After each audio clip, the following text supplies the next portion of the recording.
Yesterday, the government of Japan and the International Olympic Committee took a difficult but wise decision to postpone this year's Olympic and Paralympic Games. I thank Prime Minister Abe and the members of the IOC for making the sacrifice to protect the health of athletes, spectators, and officials. We look forward to next year's Olympics and Paralympics, which we hope will be an even bigger and better celebration of our shared humanity, and look forward to join. We have overcome many pandemics and crises before. We will overcome this one too. The question is how large a price we will pay. Already, we have lost more than 16,000 lives. We know we will lose more. How many more will be determined by the decisions we make and the actions we take now. To slow the spread of COVID-19, many countries have contributed or introduced unprecedented measures at significant social and economic cost, closing schools and businesses, cancelling sporting events, and asking people to stay home and stay safe. We understand that these countries are now trying to assess when and how they will be able to ease these measures. The answer depends on what countries do while these population-wide measures are in place. Asking people to stay at home and shutting down population movement is buying time and reducing the pressure on health systems. But on their own, these measures will not extinguish epidemics. The point of these actions is to enable the more precise and targeted measures that are needed to stop transmission and save lives. We call on all countries who have introduced so-called lockdown measures to use this time to attack the virus. You have created a second window of opportunity.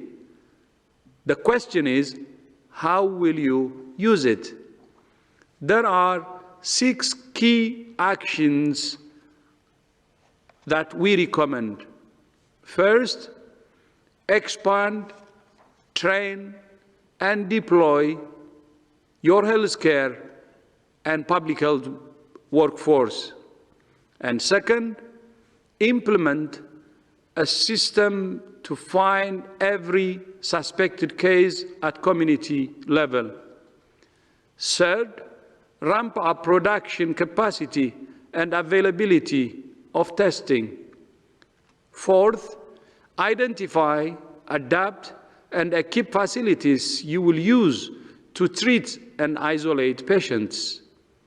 Fifth, develop a clear plan and process to quarantine contacts. And finally, number 6, refocus the whole of government on suppressing and controlling COVID-19. These measures are the best way to suppress and stop transmission so that when restrictions are lifted, the virus doesn't resurge.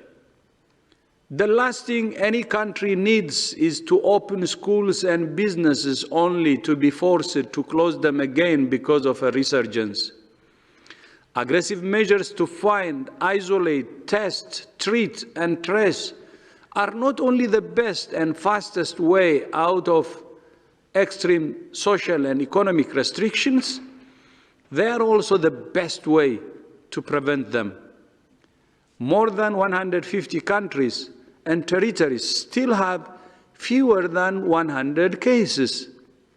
By taking the same aggressive actions now, these countries have the chance to prevent community transmission and avoid some of the more severe social and economic costs seen in other countries. This is especially relevant for many vulnerable countries whose health systems may collapse under the weight of the numbers of patients we have seen in some countries with community transmission. Today, I joined United Nations Secretary General Antonio Guterres, Under Secretary General for UN OCHA, Mark Lowcock, and UNICEF Executive Director Henrietta Fore to launch the global humanitarian appeal to support the most fragile countries who have already suffered years of acute humanitarian crisis. This is much more than a health crisis, and we're committed to working as one UN to protect the world's most vulnerable people from the virus and its consequences. We also welcome the Secretary General's call for a global ceasefire. We're all facing a common threat, and the only way to defeat it is by coming together as one humanity, because we're one human race. We're grateful to the more than 200,000 individuals and organizations who have contributed to the COVID-19 Solidarity Response Fund. Since we launched it less than 2 weeks ago, the fund has raised more than $95 million. I would like to offer my deep thanks to GSK for its generous contributions of $10 million today. Although we are especially concerned about vulnerable countries, all countries have vulnerable populations, including older people. Older people carry the collective wisdom of our societies. They're valued and valuable members of our families and communities, but they're at higher risk of the more serious complications of COVID-19. We're listening to older people and those who work with and for them to identify how best we can support them. We need to work together to protect older people from the virus and to ensure their needs are being met for food, fuel, prescription medication, and human interaction. Physical distance doesn't mean social distance. We all need to check in regularly on older parents, neighbors, friends, or relatives who live alone or in care homes in whatever way is possible, so they know how much they are loved and valued. All of these things are important at any time, but they're even more important during a crisis.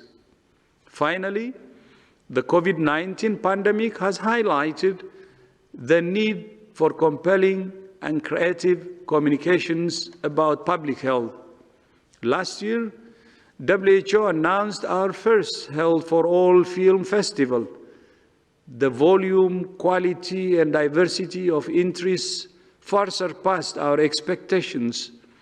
We received more than 1,300 entries from 110 countries. And today, we're announcing a short list of 45 excellent short films about vital health topics.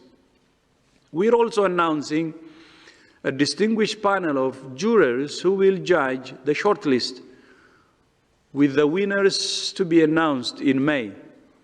We will be showing all the shortlisted films in the coming weeks on our website and social media channels. In these difficult times, film and other media are a powerful way not only of communicating important health messages, but of administering one of the most powerful medicines, hope. I thank you.